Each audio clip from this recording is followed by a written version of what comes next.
Hisam di sini. Di sini aku mau bahas sesuatu nih.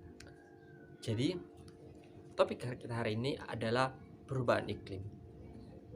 Namun, nanti kita akan menghubungkannya dengan dari perspektif Islam. Oke? Perubahan iklim. Hingga kini tentu masih banyak yang belum sadar atau masih percaya hoax bahwa perubahan iklim itu hanya perkataan elit global semata. Elit global mungkin hanya membuat akal-akalan supaya kita membeli produk mereka. Bisa aja kan begitu? Lantas, apa betul? Sebenarnya, suka atau tidak, perubahan iklim itu nyata adanya. Para ilmuwan telah mengumpulkan data-data rata-rata suhu dunia selama bertahun-tahun, dan hasilnya positif bahwa perubahan iklim itu ada. Penyebabnya sebenarnya ada macam-macam. Kebakaran hutan, penggunaan listrik yang berlebihan, serta asap dari kendaraan dan pabrik yang terus bertambah setiap tahunnya. Dampaknya pun bisa kita lihat pada kehidupan kita. Dampak yang paling luas adalah musim yang sangat tidak stabil, seperti emosi anak remaja yang seharusnya musim kemarau malah hujan, yang sebenarnya musim hujan malah panas yang berkepanjangan. Kemudian es kutub yang semakin lama semakin mencair, dan tentu saja itu merupakan sebuah bom waktu yang bisa meledak kapan saja. Jika semua es mencair, seluruh daratan bisa terendam. Bahkan ada penelitian bahwa pada tahun 2050, jika es terus mencair, setengah ibu kota Jakarta akan terendam air. Jika itu terus terjadi, khawatirnya tidak ada lagi tempat untuk manusia sendiri untuk berpijak. Mungkin teman-teman pernah merasakan saat mau jemur pakaian kok tidak kering-kering, atau tiba-tiba hujan. Kemudian saat nyalakan kipas malah kedinginan, atau saat dimatikan panas banget. Kepikirankah kalau itu merupakan dampak dari pemanasan global juga, perubahan iklim? Lantas, apa sih cara kita untuk menghentikannya? Apa perubahan iklim ini bisa dihentikan? Sebenarnya, perubahan iklim ini tidak dapat dihentikan. Bahkan bisa dibilang nyaris. Karena banyak nih senyawa-senyawa yang menyebabkan efek rumah kaca yang besar banget di langit bumi. Kalau dihitung-hitung, penggunaan bahan bakar fosil saja dapat menyebabkan 37 gigaton bekas yang sama dengan berat 6.000 piramida Giza ditumpuk jadi satu. Inilah menyebabkan kurang lebih jumlah gas rumah kaca mencapai titik tertingginya setelah 800.000 tahun dari sekarang ke belakang. Lantas, apa masih ada cara untuk kita paling tidak mengurangi dampak dari semua ini? Jawabannya tentu ada. Namun, inilah hal yang paling susah. Para ilmuwan sepakat bahwa dengan mengurangi penggunaan emisi gas rumah kaca adalah sebuah kunci. Dari sinilah Paris Agreement lahir.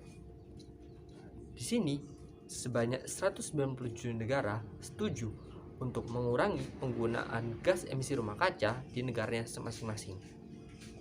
Dan diharapkan pada 2050, semua gas emisi rumah kaca akan berakhir. Lantas, bagaimana dengan kita? Manusia biasa? Apakah kita perlu ambil andil dalam penanggulangan ini. Sebenarnya kalau kita lihat dari sekitar, masih banyak orang yang menggunakan kendaraan pribadi secara berlebihan atau membakar sampah sembarangan. Mungkin itu bisa dimulai dari kita dengan menggunakan kendaraan pribadi dikurangi, atau dengan kendaraan umum, kemudian tidak membakar sampah, atau lebih baik menimbunnya.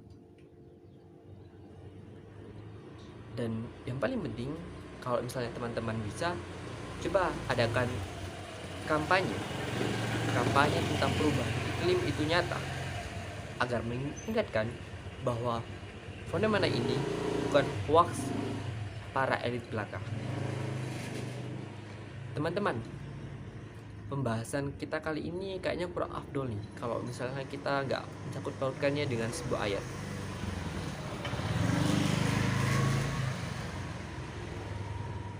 Pembahasan tentang perubahan iklim sebenarnya di Islam itu sudah ada.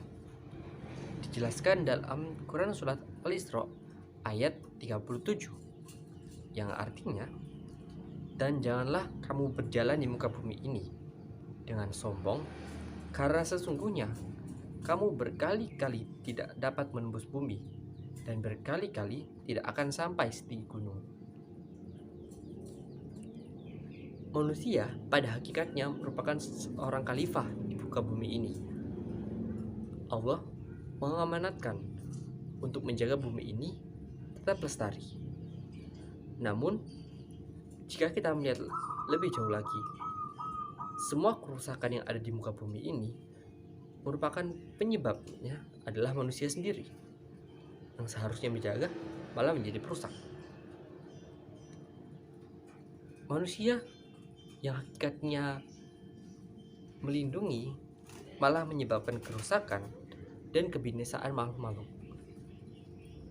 Yang sengsara bukan manusia sendiri, yang mendapat akibatnya bukan manusia sendiri, bahkan hewan-hewan, tumbuhan di luar sana banyak yang kehilangan tempat tinggalnya. Semua karena apa? Di ayat lain pada Ar-Rum, Quran surat Ar-Rum ayat 41, artinya, telah nampak kerusakan di darat dan di laut disebabkan oleh tangan manusia, supaya Allah merasakan kepada mereka sebagian dari perbuatan mereka, agar mereka kembali kepada jalan yang benar. Di sini, perubahan iklim merupakan titik balik. Allah gimana caranya untuk mengingatkan kita bahwa semua yang dilakukan itu adalah hal yang salah. Perbuatan-perbuatan yang merusak alam, akibatnya akan kembali lagi ke diri manusia itu sendiri. Dan di sini Allah sudah menjelaskan bahwa manusia akan mendapat apa yang mereka lakukan. Menimbang dari semua itu, tentu teman-teman kita diperlukan kesadaran dan semangat dan langkah nyata tentang bagaimana kita menindaklanjuti perubahan iklim ini.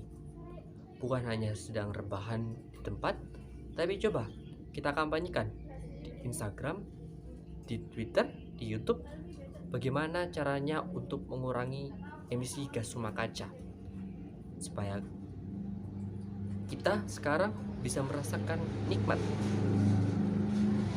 Walaupun kita tidak bisa kembali ke titik nol, di mana emisi gas rumah kaca ini belum apa-apa, di mana kita bisa hidup dengan tenang tanpa rasa kepanasan ataupun kedinginan, paling tidak kita bisa memastikan bahwa kelak dunia ini masih ada, entah itu untuk kita atau untuk anak cucu kita. Karena sesungguhnya hidup kita ini untuk orang-orang juga, ya kan? Oke, sekian dari saya, Nizam. Assalamualaikum, bye.